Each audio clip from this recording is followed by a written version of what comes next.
about about fairness. So they come to Nigeria, they will take these resources and give us 1/4. In fact, I saw recently I saw the like the sharing formula of the oil they take from the ground, and these same people are the ones involved in oil theft. This is why when this military guy came in, I think Musa, when he came in, he was burning most of those vessels because these guys involved in oil theft because they don't want to pay the fair price. And even in the northern part of Nigeria, it's the same thing they are doing because nobody wants to pay the fair price for lithium. So you create problem enough so that they fight each other and you can take the result. It has been, the tactics that these guys are employing in the West. They don't want to pay the fair price. So they instigate trouble in order to take, for those of them that understand Nigeria, this situation of kidnapping we are seeing today, this has never been the norm in Nigeria. It started in the south, in the Niger Delta, because those Niger Delta militants people saw that their oils, the water was being polluted by these American and British and French companies, and nobody did anything about it. The government was powerless. So they resorted to kidnapping the white people and say, if you guys are going to be polluting our environment, you're not going to allow us to go to our farms and so on and so forth. This will continue. And of course, anytime things like this go wrong, they start fighting the Nigerian government. The Nigerian government is the one that will bear the brunt of it. Fine, because the Nigerian government is the one that can see. So they don't understand that there's an invincible hand behind that is directing these affairs. Look at the worst. When Trump invaded Venezuela, and when Trump invaded Venezuela and decided to share the loot and say, oh, we're going back to there, who was he sitting with? The big bosses of ExxonMobil and Halliburton and Chevron. These were the guys that were around him saying, yeah, we finally did it. You guys can go there now and take control of the resources. So the same thing we are warning about Nigeria, and these guys are not listening because their pastor told them that the Americans, because they are white, are closer to God, and they are coming. And again, maybe I'm exaggerating here, but I'm saying this to wind them up so they can understand my message clearly. That because they are white, they are closer to God, and we cannot continue to think like this. We can't continue to think that it's okay to encourage the Americans that have caused damage and disaster around the world to come and invade us for whose benefit? This is something very, very true, and then I think like the oil in Nigeria, let's say, it has been, controlled by, of course, the federal government in Nigeria, the National Petroleum Company, this NPPC. But at the end of the day, if you see that, like those who really manage the oil in Nigeria, in fact, it's not Nigeria of Nigeria. It's the outsiders, Yeah. Like we have been seeing it, whether it is, Vanguard or BlackRock, or by the way, the United States government itself and some of the British, corporations as well, like who have been involved in Nigeria, whether from the time of slavery up to now. But now, this is where, a good governance comes in. For instance, if we have a leader, now let's say, a leader who is a president, for instance, then his will definitely be, true to himself. Look, am I able to help these 200 million plus people who are suffering? This is a genuine question because of what? It is not only about you and the few elites, but it's about everyone else, just like to enjoy the resources. Yeah, you think people have not tried to do this? Let me tell you what happened with General Sani Abacha when they took him out in 1998. Yes, anytime a leader, when Babangida was in power, Babangida was a darling of the West. He came to coup because he removed. It was an international conspiratorial. People talk about it in the sense that when Babangida came to power, he removed Buhari because Buhari was pro-East and Buhari was not really friendly with the West at that time. And then what happened? Babangida was a pro-Western guy, removed him, and then when he came to power, what did he do? Introduced the structural adjustment program and destroyed the Nigerian economy because he was working for the IMF and World Bank. Most of these leaders you see today are assets. They are active as even Obasanjo is an active asset of the CIA. These guys are working for foreign corporations and all these oil oligarchs and companies, so to speak. They are not representing our interest. So when Sani Abacha was killed, and who decided who is going to be the next president of Nigeria? Do you know who decided? Susan Rice. Susan Rice then was I think, Deputy Secretary of State. This was the president that came to Nigeria, and these were the people that sat down with all these big multinationals and decided and brought in Obasanjo, because Obasanjo have always been their asset. This is the thing I'm explaining to people.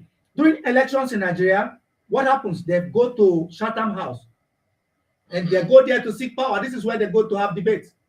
They go there to present their case to their masters. The location of political power in Nigeria is not in Nigeria. It is located in Washington, in London, and in Paris. And then these same guys, because we have our own primordial squabbles, we are encouraging them to come and solve it for us. Therefore, you bring a bunch of white men to bomb Africans from the sky, unalive them in order to save Christians. This is something true, because of like the country is also very, very divided currently, like especially when it comes to religion. But still, I think like back to the topic, I think like a country with over 200 million people, there will be a leader, like let's say, who will say, look, I will take this position with all my heart, but also by knowingly that he is going to die for the people of Nigeria, which means that not to bend his head, on behalf of these Western institutions and their countries, For instance, the case, like we have been seeing it, let's say, like in the position of Abacha, like let's say, so many people might call him a dictator, so many people might call him different things, But what Abacha was able to achieve, during that short period of time, like all of these so-called democratic leaders, they have not been able to do it. They were not able to achieve that one. In Nigeria, the reason why is that, like Abacha was called a dictator, he was called names, and even today, if you say,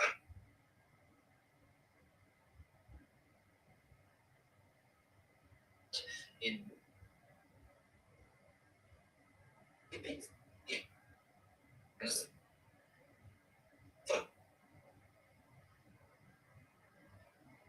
and then our internet is so bad. Was one of the, like,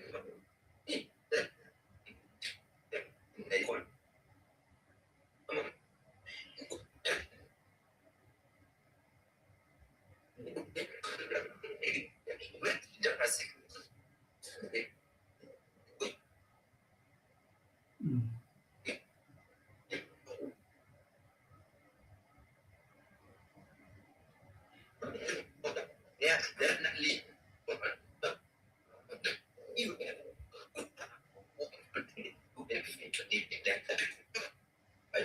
Personally, it makes no sense that Nigeria is really in fact that town finds already.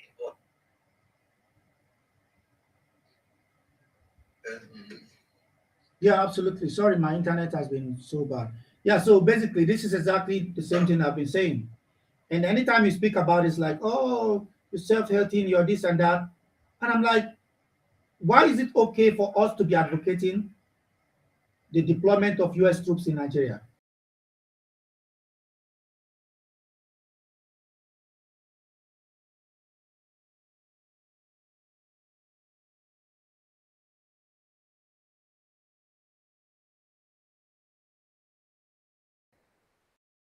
By simply allowing these things, it just, why? Because when was the last time did you see United States or UK, let's say, caring about African people?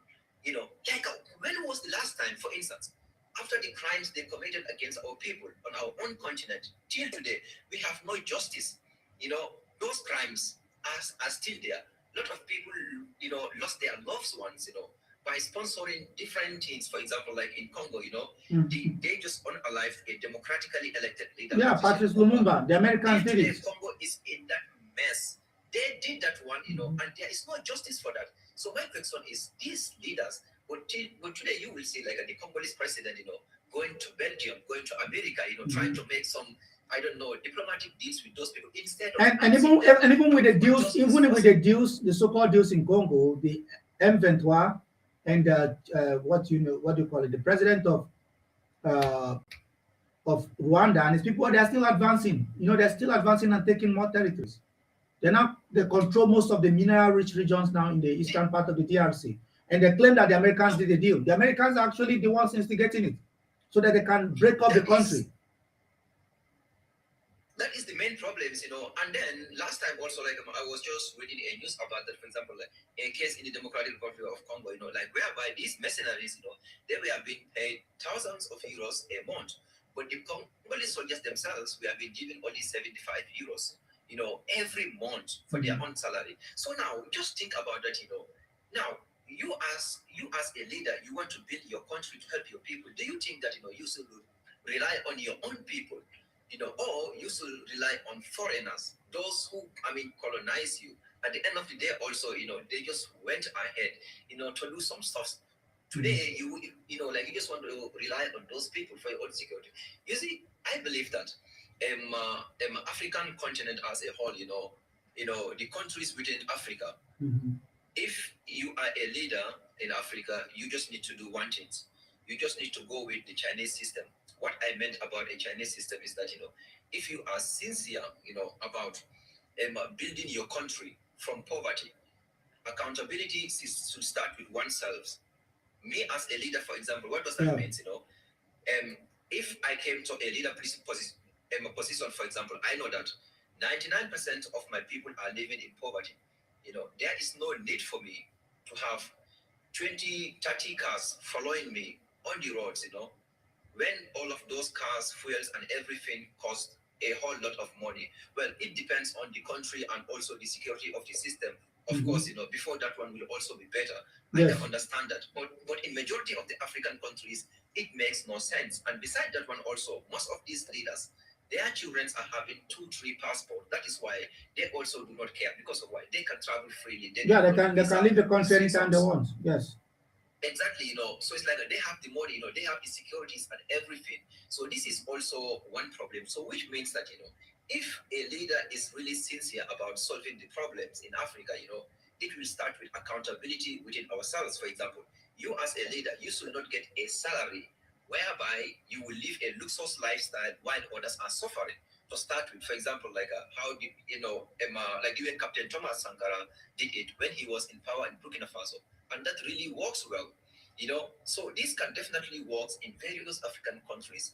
But those leaders who are in power, they themselves, if you see them talking, for instance, you will think that, wow, these people, they speak really good English, great English, their words are sweet.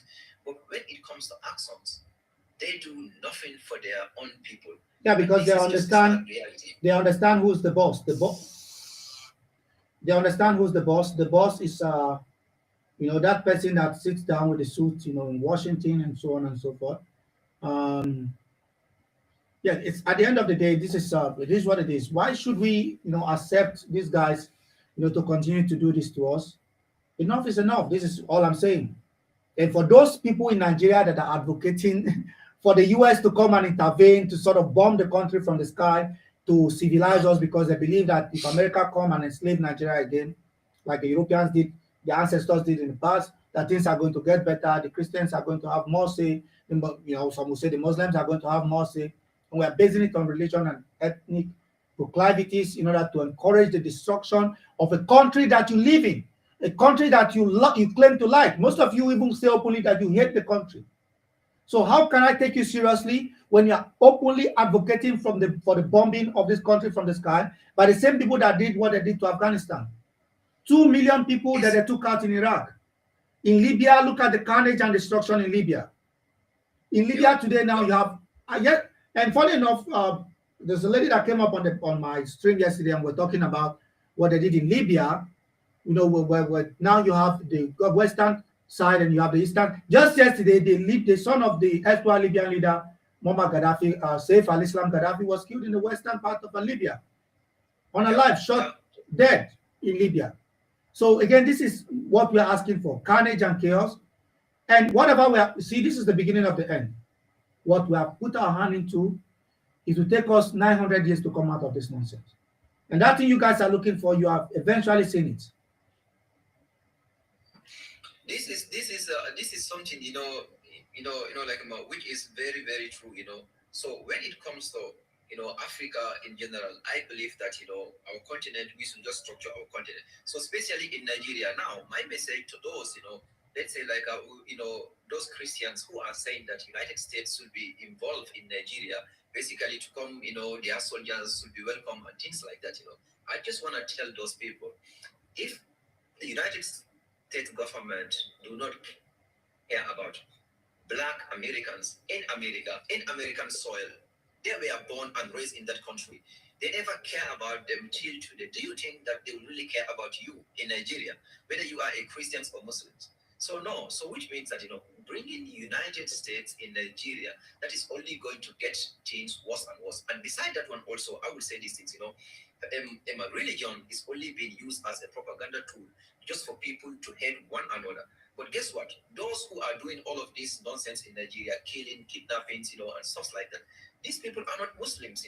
By the way, it doesn't matter whatever. I mean, they claim to be Muslims, to be people, honest. they are there for money. Yeah, the people doing it claim to be Muslims. No, yeah, that's something true. Yeah, no, yes, they claim to be a Muslim, but that doesn't mean they are Muslim. For example, I just take a gun today, and then I just started killing people and saying that I am a Muslim. Does that mean I am a Muslim? No, it doesn't mean that. So, which means that this is just a political tool, and then it was also created, by the way, by the Western world, especially the United States of America, To turn us against each other. Just to create propagandas like this. And then it is all over the world. For example, like if you should go to Syria, you have groups like Daesh, Al Qaeda, and things like that. If you should go to Iraq, also the same thing. Mm-hmm. And then before the United States involvement in Iraq, there was zero terrorism in Iraq. But after they involved in that country, 1.1 million dead, innocent people, they left terrorism there, ISIS and stuff like that. Yeah. You see, like the way also we are saying it in the Sahel regions, Mali, Burkina Faso, and Niger. So when the French, American troops were there, so before Assimi Goïta will come to power in Mali or Captain Ibrahim Traore or Chiani, you see, they were having the best weapons. I mean, like these Western countries, their militaries, they have all type of surveillances, but they cannot get rid of those so-called terrorists. Yeah, because they're not willing to do it. They were keeping those people to create an arms market, to create chaos so that the government can have an excuse to keep them there. It was Exactly. That is the main point, and that is what exactly they are also doing it in Nigeria. So now, my point will only be for the governments of Nigerian leaders is that, they should just do more. They should just do more by knowing that inviting the United States in the country, trust me, this is only going to cause more and more chaos in Nigeria, whether we know it or not. But also, the second thing is that, they are just going there not only to destabilize Nigeria only, but also to stop the development of the Sahel regions as well. As we have known it. I've said this countless times. These guys have a problem with the Russians and the Chinese, and then they're trying to stop the Sahelian countries to.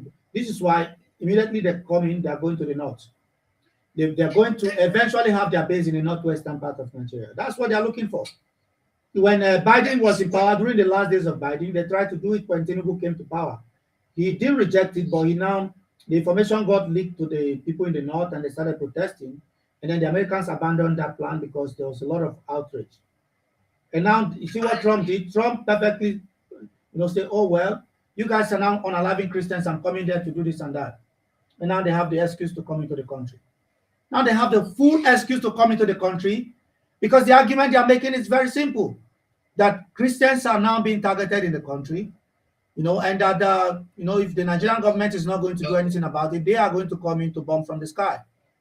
This is exactly what they're saying. I mean, like the thing is, for example, only Africans with chicken brains are going to believe that Christians are being unalived. That's why we are coming there. For example, like in the United States of America, are Christians not there? Black Americans. Just go and look at the jails in the United States of America. The injustice that is happening to our people there.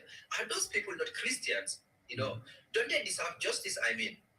The people you are talking to, they don't. These people, they really do not care. The people you are actually speaking to, I don't think they really care about what you're saying. They don't care. To them, it's about them, and they want the country bombed down to dust and rubble.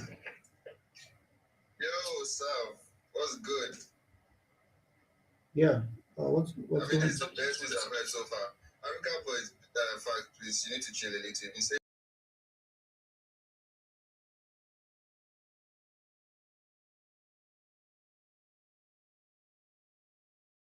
really. Trump is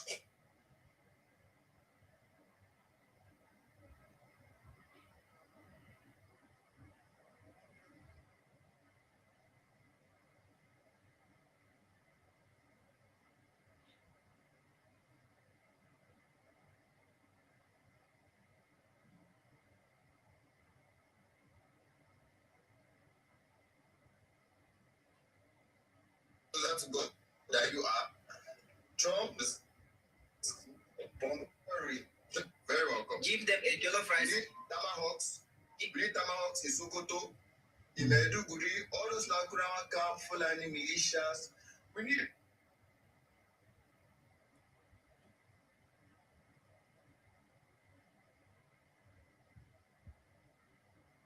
They are bombed to dust.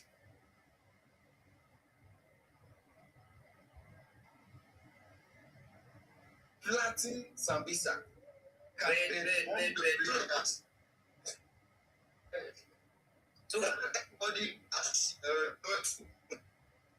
sorry. Please don't understand.